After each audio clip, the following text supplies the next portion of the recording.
the icon known as Sting, one of the best wrestlers of all time. He came out, he cut a really nice promo, and I really enjoyed that segment. I thought it was really good. And he announced that he's going to retire next year at Revolution 2024. I believe Sting is 64 years old, I think. And I'll tell you, this man has had an amazing career. So I just have a ton of respect for Sting.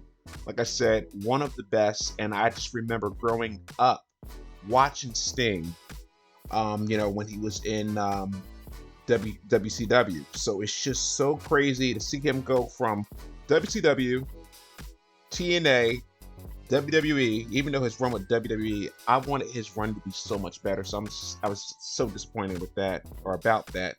And now he's in AEW. So, and I think overall AEW, they have done a good job with Sting. With his involvement, in matches, and also taking care of Sting and making him still get over as a star, although he has limitations due to age. So hats off to Sting. But I thought it was great and also kind of funny when he was reminiscing about his career, and he was thinking Dusty Rhodes, Ric Flair, and when he said Hogan, people were booing. So I was like, man, so it was just kind of funny.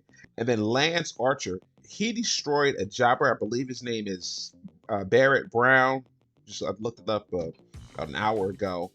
And when that match started, I guess Lance was beating up the jobber from the back, and the guy was rolling down the ramp. I was like, what is going on? Because I turned away for a little. I was like, what is this? And at first I thought it was Matt Jackson that he was beating up. So I just thought that was kind of funny. But it was just really impressive. And Lance is one of those guys that, when you see him, or when I would see some of his matches, I'm like, okay, impressive. And then he would go away, and then you kind of forget about him. And I know at one point, I don't know exactly the time frame, I think it was last year, or maybe it was this year, he went for some kind of move on the top turnbuckle, and he hurt his neck or injured his neck. And I remember it was just pretty scary. So I don't know if he was out because of that. I'm not really sure. But he just looked really impressive. And I was just like, okay, you guys need to do something with him. And the fact that we have Wardlow, he's back. Are they finally going to do something with Wardlow? Because it's so crazy.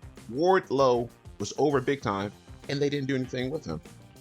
They had all that momentum, and then the booking got a little crazy with the security guards and all types of other nonsense.